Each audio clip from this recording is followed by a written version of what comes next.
Mercury entering Scorpio. This is happening at 12:41 p.m. Eastern Time.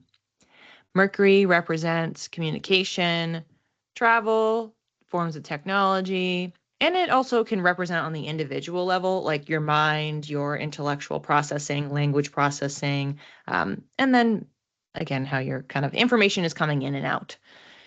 For Scorpio, this is the fixed water sign. It is all about emotional depth. It's very, very intense. Truth versus deception. The psyche, it's a very psychological sign. It's, again, intuitive as a water sign, but it's understanding deeply how are people operating and thinking because it's very strategic in nature.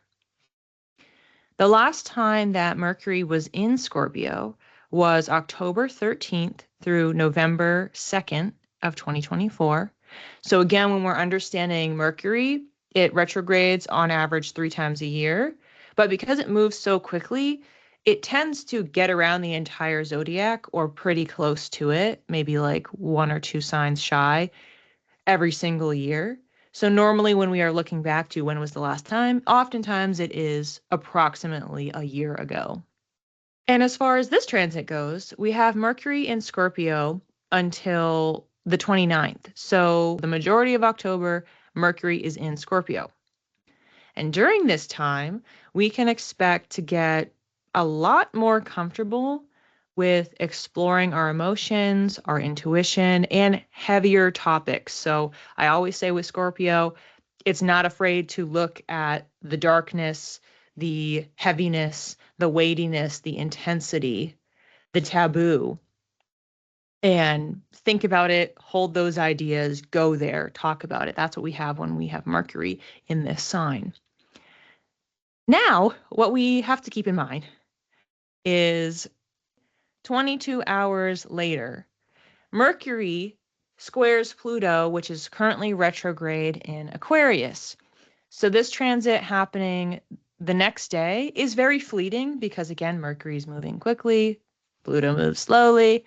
So it's a little flash in the pan, but we want to keep in mind that we have this disruptive energy popping up right as this transition is happening. So it will square Pluto retrograde at 1 degree of Aquarius and Scorpio at 10:41 a.m. Eastern Time.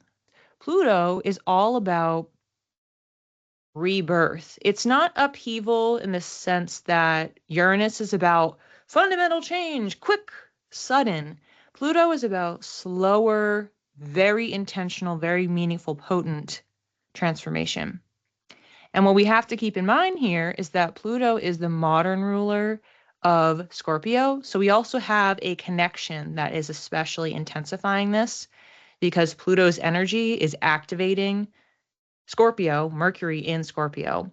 Because it's like, oh, hey, my friend over there. But squares are all about tension. It's some sort of a challenge, could feel uncomfortable, but we're going to learn something from it. So that's the expectation that we want to set for the 7th into the 8th, again, depending on your time zone, is like something could pop up that we're thinking about, talking about, information that we are receiving that feels like, oh gosh, all right, what is this? How do I deal with this? And then activating these two energies. So activating whatever house you have at 1 degree of Aquarius, whatever house you have at 1 degree of Scorpio. It's pulling those themes in related to communication, related to intentional transformation. May 4th is when Pluto first stationed retrograde. So if you want to get a little bit more of the context and color of what that component in this equation is representing, you can go to watch that video. We're being reminded of and facing the underbelly of society. Pluto is an outer planet, often speaking to what's happening in the collective, and then how it is relating to the Scorpio area and energies of our life. We're going to have a retrograde like the first few days, kicking off the first few days of November, and Mercury will be backing up into Scorpio. So this will not be the last we see of Scorpio this year. Where are we being honest with our partner, with ourselves about our committed relationships? So these are romantic relationships, these are business partnerships. So we're finding the truth. We are identifying the lies and really getting to the bottom of what's going on. How connected are we to them emotionally? Maybe we're in a state where we can read them a little bit better because we have that intuition that's going and we're like, okay, what's going on with this person? Like, what is happening? We're sniffing something out. It's giving us that support to identify what is going on. 10th house for Jackie, and for Sarah, it'll either be the 9th or the 10th house, probably depending on how your pie is sliced.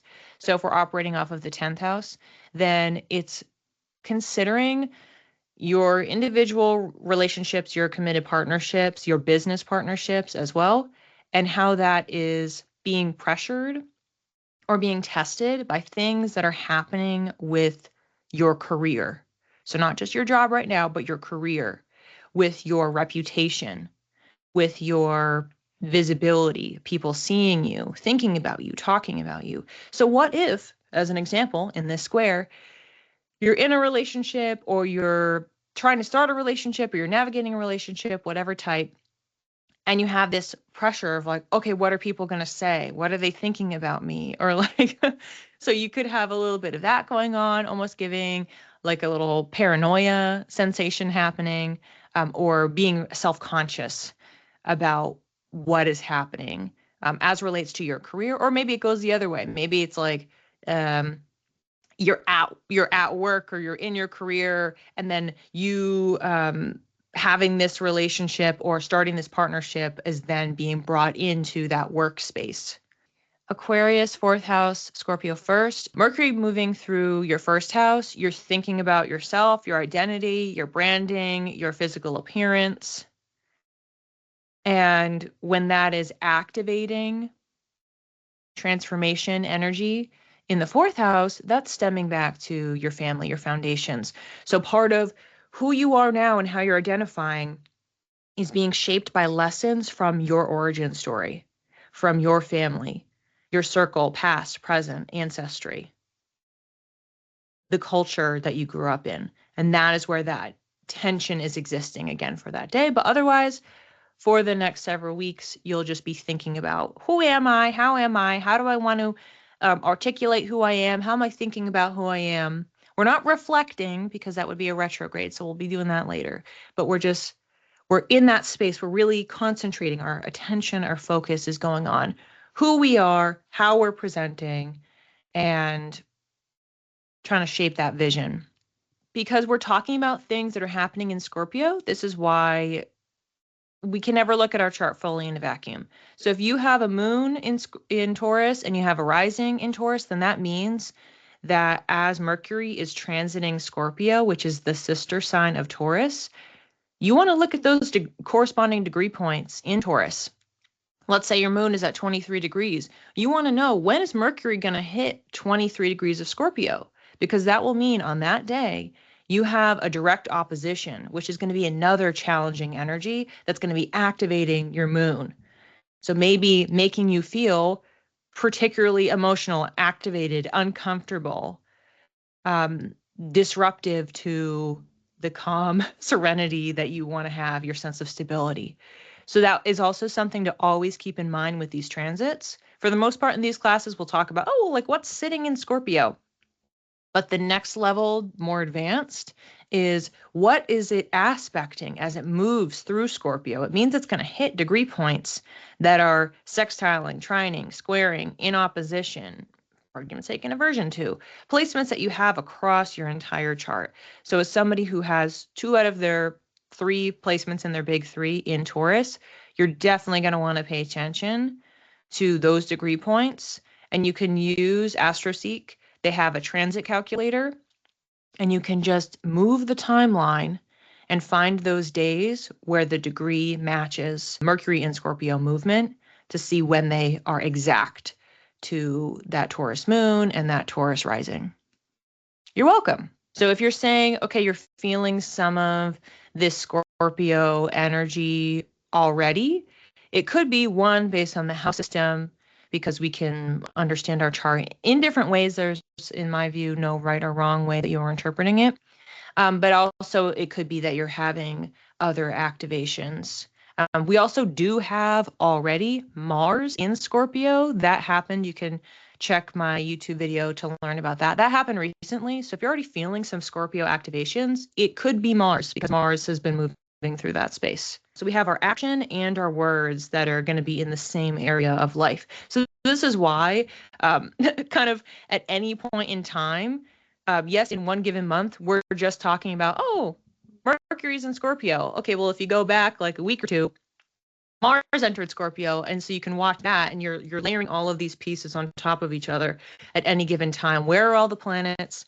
What are they activating, and what are they all activating simultaneously? So if you haven't seen that, I would definitely go back and watch that one, and that could be why you're already having something. And if you have a Scorpio moon, exactly. So the same advice that I gave to Sarah, because you have a placement in there, check, do you have anything in Taurus? It's going to hit the Taurus sun in opposition. It's going to hit your Scorpio moon, direct hit.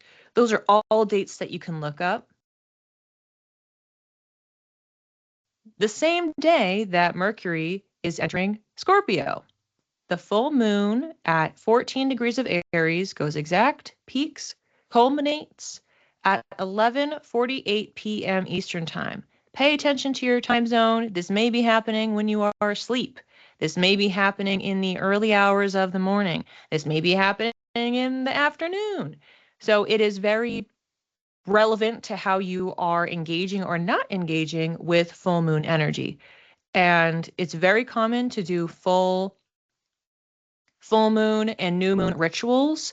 I will point out here, this is our first lunation post-eclipse season. For anyone who has been attending my classes, you can also check out all of the recordings. September was an eclipse month, so we had 2 eclipses, very, very intense. We are finally officially out of that portal. Isn't everyone tired? So this is our first lunation that is just a regular full moon, no eclipse happening at the same time. What is a full moon? Full moons are times to reflect, to integrate, to release. So we have culmination. We've planted seeds on a new moon.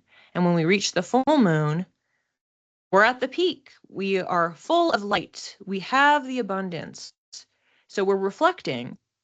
How did that go? What are the things that I achieved? What culminated? And what is no longer serving me? And how can I release it? So there's an intensity. There's something that's in the air.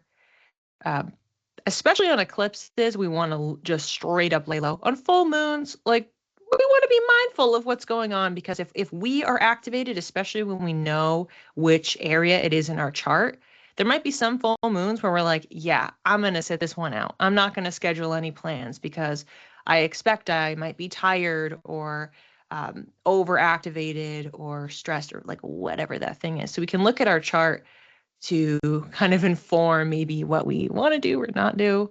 Aries is the initiator. It is the competitor. It's passionate. It's head first, impulsive. It's the ram. So it's just going to like run into things, just go for it. So this is a good example, especially depending on where it is in your chart. If we have heightened intuition, heightened emotions, and we have Aries, which is a fire sign, the cardinal fire sign. It wants to just do things. You may have a bit of an impulsive energy that is emotionally triggered. So it could be a time to maybe weigh what your plans are and what you are doing, who you are spending your time with, and being intentional about that so that you don't like go off on someone or do something that maybe is impulsive and that you might wish that you hadn't done later. We want to look back because we have planted seeds for this and we're looking at them now. We're looking at the culmination. So when did we plant the seeds? Solar eclipse. That was in Aries. That happened on March 29th of this year. So we're not totally out of the woods with eclipse energy because we're reflecting on eclipses. We're not activated by it, but we're reflecting on an eclipse that happened this spring if you're in the Northern Hemisphere, fall if you're in the Southern Hemisphere.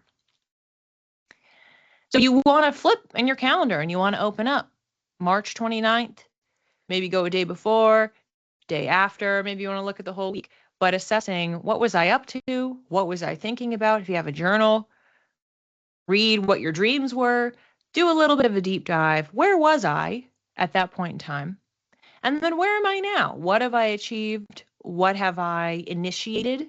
The seeds that I had planted, maybe you wrote down manifestations. You set some intentions. I want to call in X, Y, and Z. I want to pursue Aries. I want to pursue X, Y, and Z.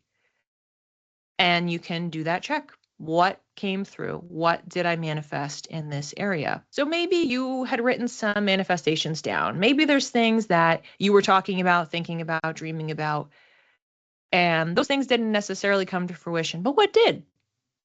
Full moons are the opportunity to take a moment, take a pause, and say, what am I grateful for? Because when we align with gratitude, we're connecting to the abundance energy, which is baked into a full moon, and it helps us to sync up so that we can call in more. So even though we don't manifest on a full moon, we're doing an energetic reset so that we can prepare as we, in a couple weeks' time, move towards that new moon energy and then can plant some more seeds. So every month we get to plant new seeds and we get to look at our harvest. So Misty says 6th house. So this is looking at that balance, that current job, work environment, pets, physical health. So Misty, you can then sit there and look back and say, how's my health doing? Because we're talking about Aries, do you have anything that's in the realm of being especially fiery? When we think about medical astrology, that's another piece as well. When we're talking about this 6th house, what does Aries rule? Number one, it rules the head. Again, it's ramming into things. So you can think about looking up what's the astrology, what does that sign correspond to within the body? So if you have a 6th house full moon where you're reflecting on your physical health, you can just check in on that. Do I have any headaches? Do I have any, tension? Whatever that is. And then I'm certain that there's others. But I know that's the one I have off the dome. So you could look at that. What have I achieved? How have I grown in my work? I know this is something that we've talked about in many classes. What milestones have I hit? What can I give myself a pat on the back for the shift that I'm making in my trajectory, in the work that I'm doing, in my offerings, my service? That's also 6th house service. How am I contributing? Missy, I have surgery to get my pacemaker replaced on the 7th. Well, that's spot on. Especially because, again, I don't know what your time zone is, but this full moon is happening at 11:48 p.m. Eastern time. So really the activation of this energy is happening on the 7th, which is when you're having the surgery, directly impacting your body. So yeah, that is a divinely timed appointment. So you just want to keep in mind, like, is anything emotional getting kicked up? Because you could be potentially emotionally activated that day. So just thinking about that, trying to focus on the positive, trying to remain grounded, trying to reflect. A little difficult for Aries because it wants to be activated. It wants to be fired up. It doesn't want to be calm. So, give yourself a little grace going into that. Just caught it scheduled today. Yeah. Well, there you go. Now it makes sense. So 12th house is introspective, great for a for a full moon when we're reflecting anyway. So what you would be reflecting on, Sarah, is your soul work. How have you grown? How have you pursued, moved the needle on healing your wounds, tending to ways that you self-sabotage, really deeply understanding yourself on a soul level, knowing where to transform, evolve, shift. Your relationship with isolation, being by yourself, being separated from other people. How have you grown in this space? Ninth house is looking at education, so teaching, but also being a student, long distance travel, global cultures. So it doesn't mean that you have to go somewhere or that you're reflecting on trips that you took because maybe you didn't take any, but maybe you read some books. Maybe you took a class. Maybe you watched some videos or a movie, a documentary, and you learned something. You could be reflecting on things that you learned. Also folding in religion, spirituality. So can be intuition, can be astrology, any sort of modalities. What did you learn?